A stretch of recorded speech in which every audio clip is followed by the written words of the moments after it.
Price lord. நான் pastor Roshan Shan. 2026 election, இந்த தேர்தல் முடியும் பொழுது தான் நிறைய பேருடைய உண்மையான முகத்திரை எல்லாம் தெரிய வருது. குறிப்பிட்டு சொல்லப்போனால் அநேக கிறிஸ்தவ ஐகான்ஸ், அதாவது bishops, arch bishops, pastors and denominations, இவர்கள் செய்த சில காரியங்கள் மற்ற மக்களை எப்படி முகம் சுளிக்க வைத்ததுன்னு தெரியல, ஆனால் கிறிஸ்தவர்களையே முகம் சுளிக்க வைத்திருக்கு. அப்படி என்ன பண்ணாங்க என்பதைத்தான் இந்த காணொலியில் பார்க்கவிருக்கிறோம். இந்த காணொலி கிறிஸ்தவர்களுக்காக மாத்திரமே பதிவிடக்கூடிய காணொலி.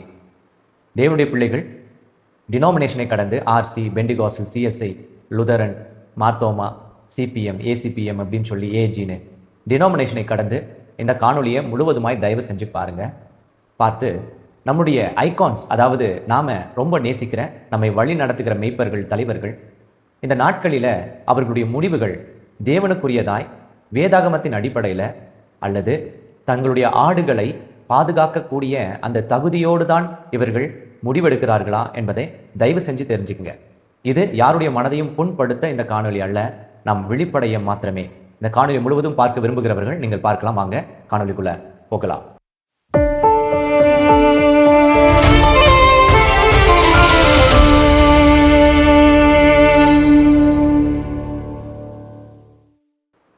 (2026) எலெக்ஷன். நிறைய கட்சிகள் தமிழ்நாட்டில் இருக்குது. அந்த கட்சிகளுக்கு கௌரவ பிரச்சனை, வாழ்வா சாவா என்ற போராட்டம், எப்படியாவது சாதித்து காட்ட வேண்டும் என்ற எண்ணம், பணத்தை கொடுத்தாவது ஓட்ட வாங்கிடணும் என்ற அந்த காரியங்கள்.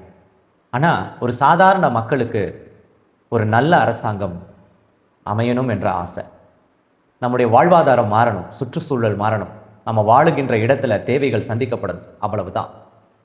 அப்படிப்பட்ட சூழ்நிலையில் நிறைய அரசியல்வாதிகளும் அரசியல் கட்சிகளும் அவர்கள் அந்த கடைசி கட்ட பிரச்சாரத்தில் நிறைய டெக்னிக்ஸை பயன்படுத்துகிறாங்க. அதில் ஒன்று தான் இந்த கிறிஸ்தவ டினாமினேஷன்ஸை போய் அணுகுவது. நீங்கள் இந்த காட்சிகளை பார்க்குறீங்க. இந்த ஃபோட்டோ நிறைய காரியத்தை சொல்லும். இது ஒரு சிஎஸ்ஐ டினாமினேஷன்.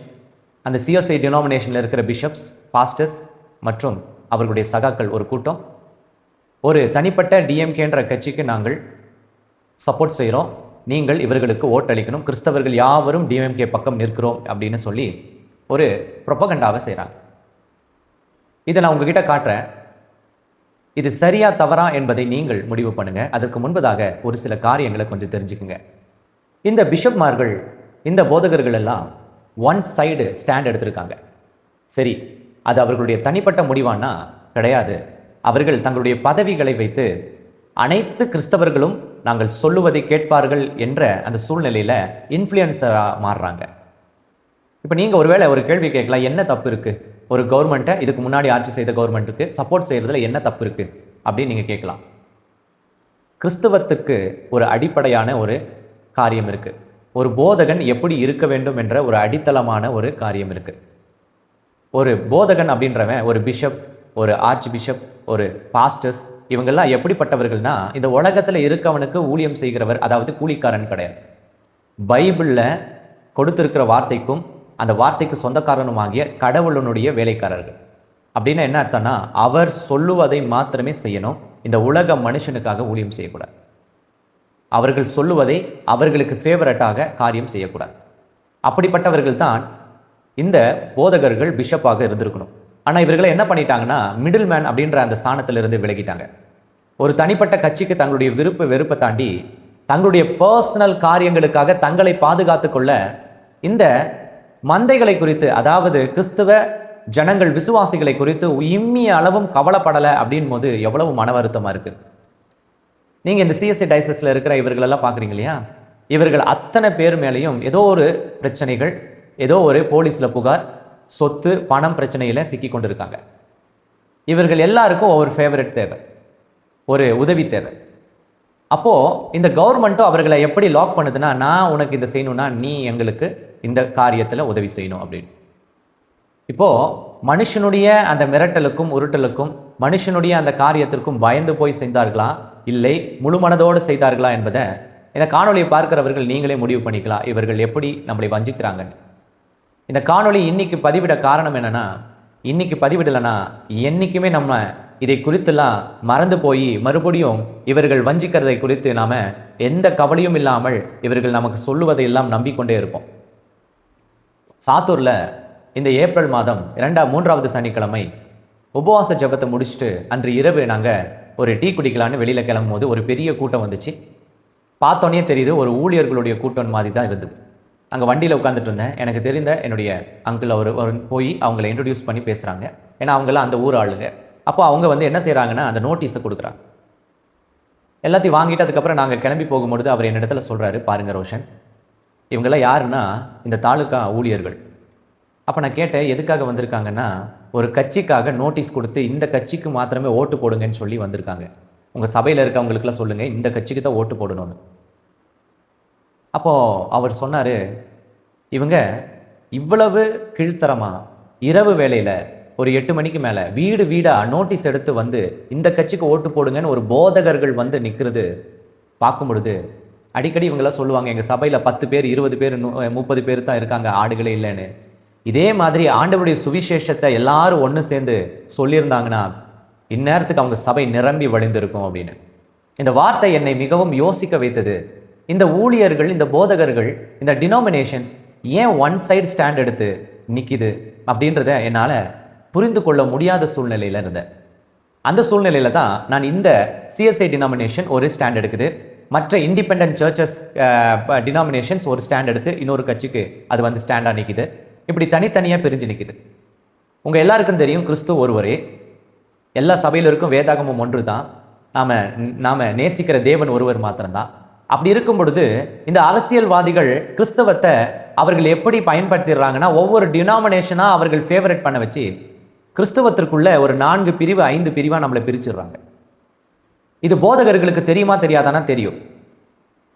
இந்த போதகர்கள் இதை அனுமதிக்கலாமானா அனுமதிச்சிருக்க கூடாது. ஒருவேளை சாதாரண விசுவாசி நான் ஆர்சி சர்ச்சு, சாதாரண விசுவாசி நான் சிஎஸ்ஐ சர்ச்சு, சாதாரண விசுவாசி நான் பெண்டிகாஸ்டல் சர்ச்சு, சிபிஎம் சர்ச்சுன்னு அவங்க வேணா அப்படி பேசிக்கலாம். ஆனால் ஒரு போதகன் அப்படி அவர்களை தனிமைப்படுத்தி பிரிக்கக்கூடாது. அது போதகர்கள் எல்லாருக்கும் நிச்சயமா தெரியும். கிறிஸ்தவர்கள்னா ஒரே நேம் தான், கிறிஸ்டியனிட்டி இஸ் ஒன், அது ஒரே பேர் தான். அதில் ஆர்சி கிறிஸ்டின் சிஎஸ்சி கிறிஸ்டின்லாம் ஆண்டவர் பார்க்கறதில்ல, கிறிஸ்டியனிட்டி இஸ் ஒன்.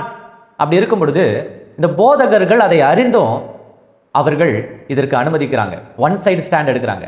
எப்போ சிஎஸ்ஐ கிறிஸ்டியனிட்டி, சிஎஸ்ஐ டினாமினேஷன் ஒரு கட்சிக்கு ஃபேவரட் பேசுது, ஆர்சி ஒரு கட்சிக்கு ஃபேவரட் பேசுது. இப்போ இந்த ஃபேவரட் பேசினவர்களுடைய காரியங்கள் யார் யார் இப்படி பேசுறான்னு நீங்கள் போய் கொஞ்சம் பார்த்தீங்கன்னா அத்தனை பேரும் பொருளாதாரத்தில் ஏதோ ஒரு ஃப்ராடு, ஏதோ ஒரு பிரச்சனையில் சிக்கிக்கொண்டு இப்போ அவனுக்கு தனிப்பட்ட உதவி தேவைப்படுது, அவன் பிரச்சனையிலிருந்து விடுதலை ஆகணுன்றதுக்காகத்தான் இந்த மாதிரியான ஒரு முடிவு எடுக்கிறான். நிறைய பிஷப்ஸ், நிறைய போதகர்கள் பணத்து பிரச்சனையில் மாட்டிக்கொண்டு இருக்கீங்க. நிறைய போதகர்கள் என்ன பண்ணுறாங்கன்னா சொத்து பிரச்சனையில் மாட்டிக்கொண்டு இருக்காங்க. இவர்கள் எல்லாம் தங்களுடைய சொத்துக்களையும் பணத்தையும் தங்களுடைய அந்த கேஸ் வாபஸ் பெறணும் அப்படின்றதுக்காக எடுக்கிற ஸ்டாண்ட் இவர்கள் எப்படி தெரியுமா வெளி உலகத்துக்கு காட்டுறாங்க? கிறிஸ்தவமே இந்த கட்சிக்கு தான் இருக்குன்னு காட்டுறாங்க. இது சரியா தவறா? விசுவாசிகளே நீங்க முடிவு பண்ணுங்க. இந்த ஊழியர்களுக்கு, இந்த பிஷப்மார்களுக்கு தேவனுடைய வார்த்தை வசனமும் தெரியாதுன்னா எல்லாம் பைபிள் காலேஜ் படித்து நல்லா தியாலஜி படித்து முடிச்சுட்டு வர்றவங்க தான். அவங்களுக்கு மறுபடியும் ஒரு வார்த்தையை நான் ஞாபகப்படுத்தணும்னு நினைக்கிறேன். என்னன்னா ஏசாயா 51ஆம் அதிகாரத்தில் 7வது வசனம் சொல்லுது, நீதியை அறிந்தவர்களே, என் வேதத்தை இருதயத்தில் பதித்திருக்கிற ஜனங்களே, எனக்கு செவி கொடுங்கள். மனுஷருடைய நிந்தைக்கு பயப்படாமலும் அவர்கள் தூஷணங்களால் கலங்காமலும் இருங்கள். இதுதான் கடவுள் நமக்கு கொடுத்திருக்கிற ஒரு வார்த்தை. இது ஒரு தீர்க்க தரிசனம்.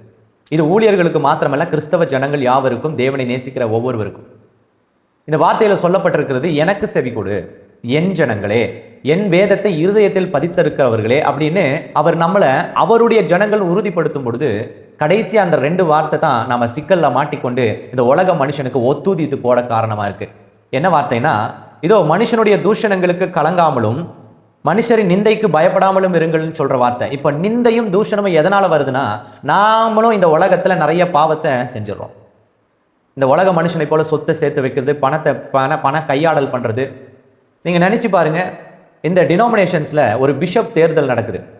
அந்த தேர்தல்ன்றது எப்படி இன்னைக்கு 2026ஆம் ஆண்டுல தேர்தலில் எல்லா இடத்துலையும் ஏடிஎம்கே 5000 ரூபாய் கொடுத்தா டிஎம்கே 6000 ரூபாய் 8000 ரூபாய் 10000 ரூபாய் வரைக்கும் கொடுக்குறாங்க. அதே கேவலமான காரியம் தான் இந்த டினாமினேஷன்ஸ்குள்ள இருக்கிற பிஷப் தேர்தலையும் நடக்குது. பணம் பணம் பணம் மட்டும்தான். பணத்தை கொடுத்து நிறைய பேரை ஓட்டு போட வைக்கிறாங்க. இது 100% உண்மை. பணம் எல்லா பாவத்துக்கும் வேறா இருக்குன்னு பைபிள் சொல்லுது. அந்த பைபிள் அவனுங்க கையிலையும் வச்சுட்டு இருக்காங்க. கையில வச்சுட்டு இந்த பாவத்தை செய்யறாங்க. அப்படின்னா என்ன அர்த்தம்னா, பாவம் செய்வது இவர்களுக்கு பழகி விட்டது. பாவம் செய்வது ஒரு தவறே இல்லைன்னு அவர்கள் மறந்துட்டாங்க. தவறே இல்லைன்னு நினைக்கிறாங்க. பாவம் இவர்களுக்கு பழகி போனதுனால இது பாவமே இல்லை, அதாவது பழக்கமான ஒரு காரியம் தானே, இது செய்வதில் என்னன்னு நினைக்கிறாங்க. பதவிக்கு வந்துட்டா எல்லாம் மாறிடும், பதவிக்கு வந்துட்டா எல்லாம் நம்மளை ஹோலியா பார்ப்பாங்கன்னு நினைக்கிறாங்க. உண்மையிலேயே 90% கிறிஸ்தவர்கள் ஐகான்ஸ், கிறிஸ்டியன் ஐகான்ஸ், உயர்ந்த தலைவர்கள், பிஷப்ஸ்மார்களை, பாஸ்டர்களை, பிரபலமானவர்களை ஹோலியாத்தான் பார்க்குறாங்க. ஆனால் இவர்கள் போலியா நடந்து கொள்வது மிகுந்த வேதனை அளிக்குது. இன்னைக்கு நிறைய யூடியூப் சேனல்ஸில் கிரிட்டிசிசம் பேசுகிற சிலர் என்ன செய்கிறாங்கன்னா, இவர்களை காட்டி கிறிஸ்தவர்கள் இந்த ஸ்டாண்ட் எடுத்திருக்காங்க அப்படின்னு சொல்லும் பொழுது சில போதகர்கள், சில பிஷப்மார்களுடைய அந்த தனிப்பட்ட தவறுகள், தனிப்பட்ட அவர்களுடைய தவறான முடிவுகள் என்ன ஆகுது, ஒரு பெரிய கிறிஸ்தவம் என்ற அந்த பரிசுத்தமான ஒரு காரியத்திற்கு, ஒரு பரிசுத்தமான ஒரு மார்க்கத்துக்கு ஒரு இழிவை, ஒரு அழிவை, ஒரு அவப்பெயரை ஏற்படுத்துது. கிறிஸ்தவர்கள்னாலே எல்லார் இருதயத்திலும் முதல் எண்ணம் என்ன தெரியுமா? மிடில் மேனுன்னு அர்த்தம். அவர்கள் எல்லாத்துக்கும் சாதகமாக இருக்கிறவர்கள் கிடையாது, அவர்கள் பொதுவானவர்கள். கிறிஸ்தவர்களால எல்லாருடைய எண்ணம் அப்படித்தான். ஆனால் இன்னைக்கு சில போதகர்களுடைய தவறான காரியங்கள், ஒரு இழிவான செயல்கள் இப்படிப்பட்ட அந்த பெயரை நாசமடைய செய்கிறது என்றால் மிகையாகாது. என் அருமை கிறிஸ்துவ சொந்தங்களே, சகோதரிகளே, சகோதரர்களே, நீங்கள் கொஞ்சம் யோசிங்க.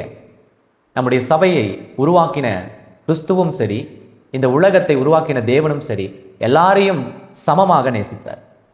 அப்படின்னு என்ன அர்த்தம்னா, நாம் ஒரு எலெக்ஷனில் ஸ்டாண்ட் எடுக்கிறோன்னா, நாம் எடுக்கிற ஸ்டாண்டு மற்றவர்களுக்கு எந்த ஒரு தீங்கையும் வரவிச்சிராதபடிக்கு இருக்கிறோம். அதுதான் மற்ற மனுஷனுக்கும் கிறிஸ்தவனுக்கும் இருக்கிற வித்தியாசம். வேதம் பிரித்தெடுக்கப்பட்டவர்கள் அப்படின்ற அந்த வார்த்தையை பயன்படுத்துது. அப்படின்னா என்ன அர்த்தம்னா, உலக மனுஷன் தனக்கும் தன்னுடைய லாபம் அப்படின்னு யோசிப்பான். ஆனால் கிறிஸ்தவர்கள் தனக்கு தன்னுடைய லாபம்னு யோசிக்க கூடாது அப்படின்றதுனால தான் நம்ம பிரித்தெடுக்கப்பட்டவர்கள், சமாதானம் சொல்லுகிறவர்கள் அப்படின்னு வேதம் சொல்லுது. இந்த உலகத்தில் இருக்க தன்னுடைய சமாதானம் தன்னுடைய குடும்பம் நினைப்பான். ஆனால் ஒரு கிறிஸ்தவன் அப்படி நினைக்கக்கூடாது, எல்லாரையும் சமாதானமாக இருக்கணும்னு நினைக்கிறவனா இருக்கணும்னு. அதுதான் பிரித்தெடுக்கப்பட்டவன் என்ற அடையாளம். ஆனால் இந்த டினாமினேஷன்ஸ் செய்கிற காரியம் என்ன ஆகுதுன்னா, சிஎஸ்ஐயா டிஎம்கேக்கு சப்போர்ட்டு, ஆர்சியா மற்ற கட்சிக்கு சப்போர்ட்டு, பெண்டிகாஸ்ட்ல அந்த கட்சிக்கு சப்போர்ட்டு. இப்போ இவர்களே என்ன செய்யறாங்கன்னா, உங்களையும் என்னையும், அதாவது கிறிஸ்தவர்கள் ஒவ்வொரு டினாமினேஷன் சபைக்கு போறோம் இல்லையா, உங்களையும் என்னையும் அவங்களே அறியாமலா இல்லை அறிந்தே அவர்கள் கிறிஸ்துவின் சபையில நம்மை கட்டாம இந்த உலகத்தில் இருக்கிற கட்சிக்காரன ஒருத்தனை நம்மளை மாத்துறாங்க. இவங்களுக்கு அந்த அதிகாரம் யார் கொடுத்தது?